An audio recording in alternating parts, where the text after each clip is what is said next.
If you are now saying, "What the hell is this game?" Imagine me before I started playing it. Let's have a look.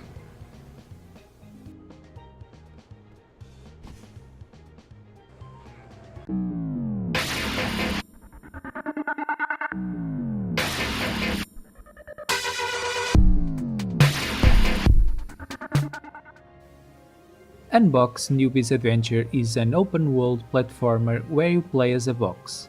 Confusing enough? Wait for the story. You are the latest employee of a self-delivery box company and you have to destroy the company enemy. How complex. But enough. I have to say that the game has surprisingly good graphics despite some glitches here and there. Some of those led to game-breaking bugs where you have to make a restart since you become stuck under or inside the scenario. The soundtrack suits the levels, but each music is short and repetitive. They end up abruptly, and that makes it even worse. I've liked the voice acting. Okay, there's none to be honest, but all boxes have a clear personality that we can associate with the voice. That was quite well managed by the team, and the final result is quite good.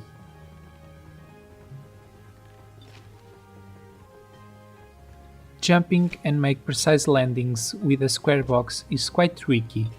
The box never lands straight, and the movement, as expected, is clunky. I know that the objective was that, but the controls are not easy to grasp, even with mouse and keyboard.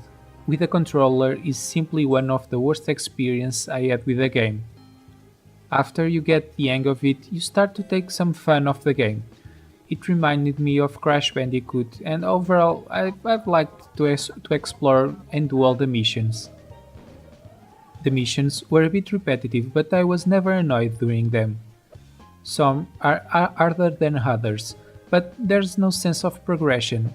Some of the hardest missions are at the beginning, some of the easiest ones at the end. For instance, the first boss battle was the hardest one for me. Interestingly enough, you can also drive cars. Don't ask, you as a box can drive. Well, just do not think about it, okay? Driving is not a fun experience since, well, the controls again, they are hard. There are tons to explore at all levels and a lot of collectibles to find if you like to do that. I finished the main campaign in about 8 hours, but you can easily take the double of the time finding all stuff and talking to everyone. The replay value of the game is there in collecting everything. The game has some local co-op and you can play with 3 more friends if you wish.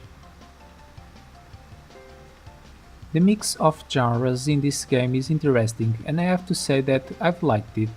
Beautiful and colorful landscapes, a fun open world to explore, and much stuff to do. Very well conceived characters, lots of humor and reference to pop culture. The controls made me not want to explore more, and it, it's certainly the worst thing of this game. Even so, if you find this game cheap, give it a go. It's not the best game in the world, but it's very competent and it did not disappoint me.